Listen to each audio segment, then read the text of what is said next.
Hello, everybody. Welcome to week 5, lecture 5. Thank you for making it this far with me. I think today was a little different. I'll show you some videos, so I'm getting a little better with some of the things I want to expose you to.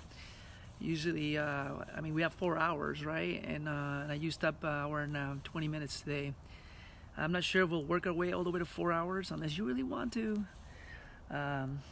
But for now, we're just going to leave it there and try to keep it under an hour and a half. Anyways, so lecture 5. What was lecture 5? So the 10 through chapter 10 through 12. And I think 13 too, yes. And what we're seeing here now is more contributions Native people have made. One of the things that made emphasis on was how quinine extracted from malaria was a key component to be able to finally allow Europeans who were vulnerable to malaria in the subtropical areas of the world to be able to establish beachheads, to be able to bring in the military, and then eventually the military forced their way into fertile territory to further their economic ends.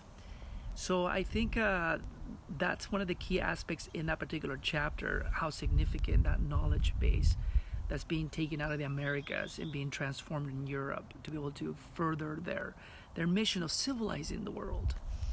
A couple other things that are notable in that chapter are some of the ways Native people have dealt with mental health issues. So all human beings, obviously, at one point or another, depending on their experiences, suffer.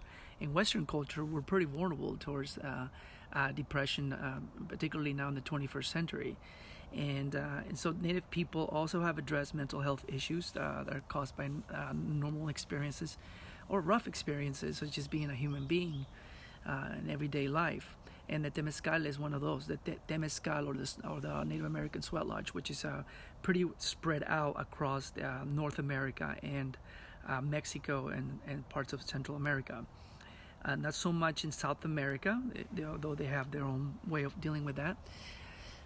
And as we move on, we also, I think a couple of things I also touched on was ayahuasca as a modern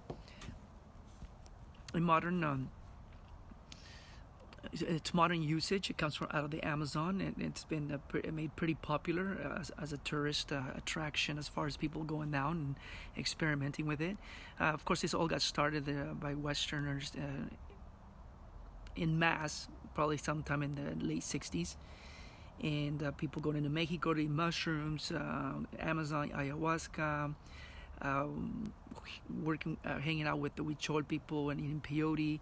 And a video that I showed regarding the toad, which is one of the newer ones discovered about all this vast Native knowledge of how to address the mental healthy state of human beings, or sometimes their inability to maintain stability. Moving on to chapter 10 is the transformation of things that plant science that is used by natives, and then once again appropriated by Westerners, and then the Western people extracting what they need from it for profit's sake, for treatment, and beneficial to parts of the population that can access it, and of course the damage that it causes, like for example, tobacco is one good example. Another one is cocaine out of coca leaves, which at one point it was used in Coca-Cola products, hence part of its name. Those are 2 good examples. Marijuana, too, is not originally from the Americas, as most people will like to. I mean, it grows really well here in the Americas, and of course it's been genetically manipulated in the last 40, 50 years. And so now it's very powerful compared to how it used to be. And that has its origins, I believe, in the subcontinent of India. But it was also adopted by Native people when it was introduced by the Spanish. And of course, eventually the dominant society began to look down on the usage of it.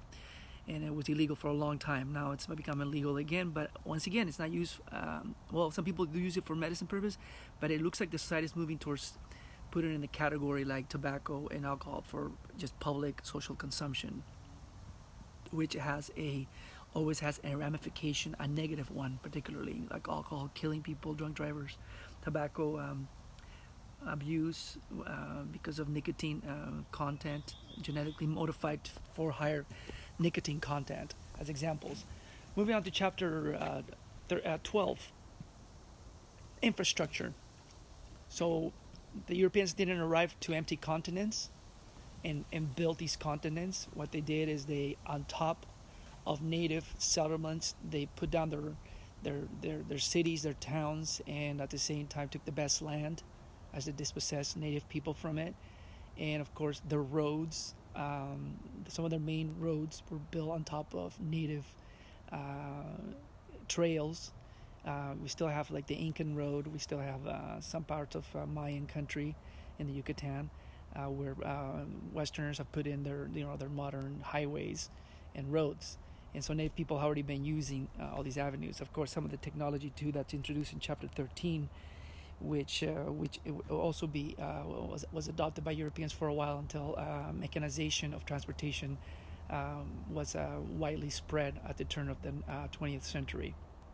But up to this point, you have homes and towns and roads and trails underneath our highways. Yes, of course, because the large size of our population and expansion of our of Western society across the American continents, we of course are going to see new roads. One student asked about whether there are other cities in the United States that were just European made, and yeah, one of them that quickly came to mind was Las Vegas, in the middle of the desert, not next to a water supply. It's just somebody's gambling wet dream, you know. All right, 13 focuses on some of that technology. I'm not going to harp on it. You can definitely visit that, but I wanted to leave it there for now. And next week we have 3 articles, one really short one and 2 longer ones, regarding how did we become Hispanics, Latinos, Chicanos, Mexicanos, etc. It's all a social construction imposed by indoctrination in the respective society we live in. So, see you next week.